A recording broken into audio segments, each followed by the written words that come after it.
Mas agora aqui a gente tem uma posição pública que a gente vai enviar esse vídeo pra PetroRio. Uma obrigação moral que a PetroRio tem, tá? Vocês vivem me chamando pra fazer visita nas unidades da PetroRio. Nunca chamaram o Douglas. O Douglas está aqui o tempo todo defendendo a eficiência da PetroRio. Vocês canalhas, nunca chamaram ele. Foi um dos caras a me convencer a achar que PetroRio era uma E o empresa Douglas boa tá com pra um canal no carreira. YouTube aqui relevante do ponto de vista estratégico pra vocês, porque só quem assiste Douglas é rico, porque é os clientes da consultoria. Então, se vocês quiserem aí, dá uma interferência muito maior, inclusive no preço da PetroRio, que o meu canal, se vocês quiserem levar o Douglas pra fazer isso, você vai lá, Douglas? Se convidar, você vai. Então, visitar uma planta aí da PetroRio, porque eu achei isso fundamental. Tô falando sério. Vocês podiam chamar, né? O Douglas é ele que gosta tanto do lifting cost na PetroRio. Não, pensa, o pessoal explicando pra ele toda a situação. Não, ele explicando pro pessoal. E agora, Douglas, a sua opinião então. Agora, eu queria que você falasse pra gente como que a pessoa vai fazer pra avaliar uma debenture. E aí, prestando bastante atenção aqui na debenture, explicação entre debenture incentivada e a debenture desincentivada. A debenture que o governo não quer que você invista. E aí eu fico pensando isso, né? Quando o governo tem incentivo pra alguma coisa, ele tira tributo. Quanto maior a sua renda no país, maior o tributo. O governo tá desincentivando, então, que a gente ganhe mais dinheiro? Tá Fica aí a pergunta. Será que sou eu que sou louco? Ou é o governo que é louco? O governo tá incentivando a criatividade. É diferente. Hoje você tá atacado. Caminhos tortuosos que Malheiros vai adotando aqui. Às vezes, Malheiros, eu tenho medo, porque eu fico pensando, será que as pessoas entenderam a sua provocação? Se elas entenderam, é grave, que a gente tá andando em má companhia. Se elas não entenderam, é grave também, que a gente tá andando em companhias inocentes aqui no canal, né? Então, de toda forma, essa frase sua não nos beneficia em absolutamente nada. Você entendeu. Então, aí eu fico pensando, é grave. Então vamos começar, então. Douglas. Bom, assim, quando fala de crédito, eu sempre vejo grandes riscos, né? Porque crédito tá voltado à expectativa futura de algum resultado. Então, quando a gente tá falando que eu tô sendo credor de alguma empresa ou de algum ativo ali que eu escolhi, eu tô falando o seguinte, olha, tô emprestando esse recurso e essa empresa tem um compromisso de me repor esse retorno, né? Via inflação, porque tem debêntures que pode ser pré, porque tem vários indexadores diferentes, né? Você pode ter vinculado a CDI, você também pode ter vinculado a IPCA, você também pode ter pré. Na minha avaliação, as debêntures que estão travadas, né, que estão na parte do pré, é o que mais tem risco também, porque você está travando uma taxa e você não sabe no amanhã como é que vai estar essa taxa, né? Por isso você pode sofrer muito por questão de marcação a mercado. Então, mas assim, quando eu concordo com você, né? Quando a gente investe num título que a gente tem uma taxa prefixada, o que ele tá dizendo? Se o título tá 17% ali e amanhã a inflação vai a 14%, você tá travado ali, você tá numa situação complicada.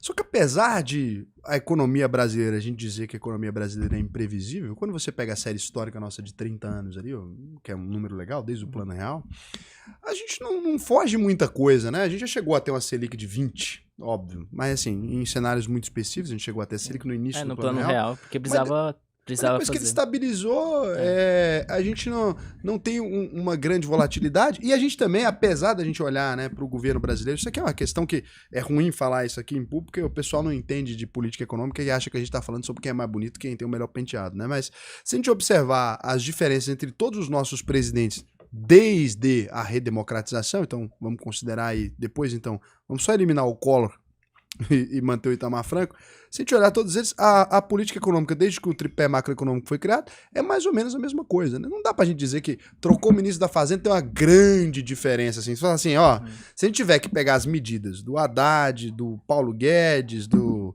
Meirelles, até do Guido Mantega, dadas as devidas proporções, e dos anteriores todos, a gente tiver que colocar ali o que cada um fez e o discurso público de cada um, e a gente tivesse que dizer de quem que é a frase, eu duvido que a gente acertaria. Sinceramente, assim, eu fiz esse exercício, esses dias eu estava numa mesa com gente mais relevante que a gente para economia, e eles todos estavam me dizendo, né, que existia uma diferença, a sinalização clara de diferença entre os últimos ministérios da economia ali. E aí eu peguei e falei para eles, então vamos nos propor esse desafio, né? E daí peguei a lista, peguei as declarações de cada um e fui falando e falei, por exemplo, precisamos taxar os dividendos. Tem gente que não tá com o negócio. Quem disse essa frase, por exemplo? Eu lembro que o Paulo Guedes era um dos grandes... Paulo Guedes. Paulo Guedes. Precisamos de uma moeda única da América do Sul. Quem disse essa frase, por exemplo? Paulo Guedes também. Paulo Guedes. Então, Como sabe? é esse o grande ponto, né? Eu fui pegando alguns exemplos ali dessas frases e eu fui mais longe que isso depois. A gente precisa reduzir a tributação em cima dos produtos industrializados. Quem disse essa frase? O Guido Mantega na nova matriz macroeconômica de 2011. Exato. E que é uma Aí, política né, liberal. foi. Não foi, pior que não. Não foi combinado, ele é bom mesmo. Mas específico demais. Então, se a gente tem essa... Muito bom, parabéns, meninos Douglas. Então, vocês viram que eu contratei bem o rapaz. Então, É o que a hora que analisa as debêntures aí. Isso aí era se o você meu- for nosso cliente. É verdade. Isso aí era o meu... Ele sempre que alguém recebia um elogio, ele dava o elogio pra ele mesmo, né? Então, o Júlio, ele parava de frente, assim, o escritório com a gente, tá comigo trabalhando, né? Eu fazia alguma coisa, aí você perguntava pra ele, o que foi, Júlio? Ele quieto, calado, olhando a sala inteira trabalhando. Tô observando os frutos da minha boa administração. Porque tudo que a gente fazia era a boa administração dele. Então, quando você olha em retrospecto, acaba que a gente não tem grandes diferenças. E talvez você consiga encontrar um pré-fixado, eu sei que a gente colocou aqui na carteira, e talvez você consiga encontrar algum pré-fixado, se você não jogar para uma janela muito extensa, você consiga encontrar alguma previsibilidade e tirar um excelente retorno disso. Inclusive, a gente Vou ensina dar um isso na exemplo escola aqui. da UVP também, no contrafluxo. Um ativo que apareceu bem interessante. Tem a PetroRio. A petrolífera tem dívida líquida negativa, ou seja, ela tem caixa suficiente para pagar toda a dívida dela e sobra dinheiro. Apareceu a debênture dela pagando a mesma taxa que o Tesouro Direto, que o Tesouro pré-fixado, para mesmo prazo. Só que qual que é o ponto? É isento de imposto de renda. Então, na realidade, você tem uma rentabilidade pelo menos 15% maior. Gross up, bom. Investindo numa empresa que tem uma dívida zero, uma dívida negativa. Não, exatamente. Ainda entrando Para dentro da... curto prazo, era para 4 anos. Muito E se a gente for entrar dentro da PetroRio para analisar o balanço dela, né, para estudar os números dela, basicamente ela tá na maior posição de caixa dela.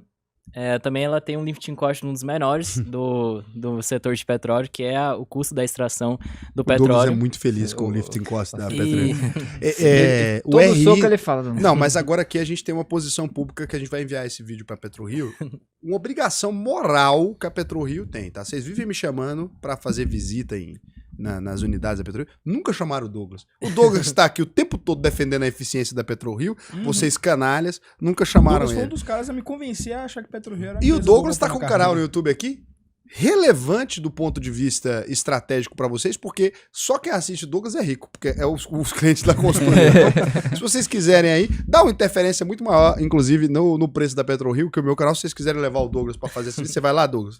Eu vou Se também. convidar, você vai. Então, Eu vou. visitar uma planta aí da PetroRio, porque eu achei isso fundamental. Tô falando sério. Vocês podiam chamar, né? O Douglas é ele que gosta tanto do lifting cost na PetroRio. Não, pensa, o pessoal explicando pra ele toda a situação. Não, do ele lifting cost. explicando pro pessoal.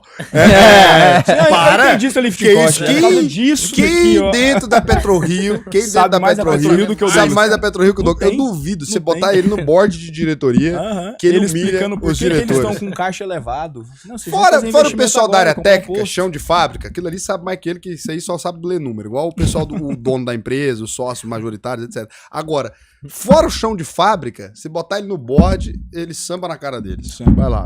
Vai participar do conselho, Gorinha. É um projeto, hein, de ter percentuais em empresas assim. Mas, vamos isso, voltando. Mas vamos voltando, assim, na ideia. Quem sabe, né? Um dia a gente torna uma gestora mesmo, quem sabe? Eu acho que é um projeto legal também, um dia. Olhando, assim, na parte das empresas, eu observo, assim, primeiro, qual que é a diferença, né? A diferença, quando o Raul tinha perguntado sobre as debêntures incentivadas e as debêntures convencionais, as tradicionais. A diferença é que as incentivadas é mais voltado naqueles setores que a gente tem mais carência no nosso país, que é a parte ali de infraestrutura, né? Tô falando de rodovias, tô falando de energia elétrica, eu falo também de algumas empresas voltadas nesses setores mais perenes. Então, assim, quando você observa que não existe tanta oportunidade nas empresas incentivadas, nas debêntures incentivadas, porque, obviamente, são setores mais perenes e a tendência é que tenha um balanço mais sólido.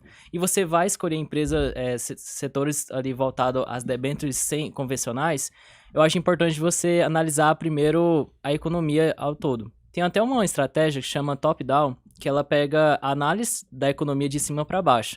Que é você analisar o seguinte: olha, a gente está com taxa de juros um pouco mais alta hoje, ou seja, a gente tem uma política contracionista, tanto ali que é uma posição do Bacen, como também até a parte ali é um consenso do mercado.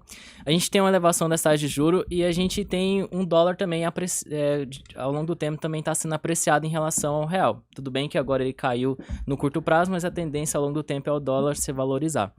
Então, assim, você precisa analisar o seguinte, olha, quais são as empresas que, nesse cenário, não vai conseguir ter tanta rentabilidade?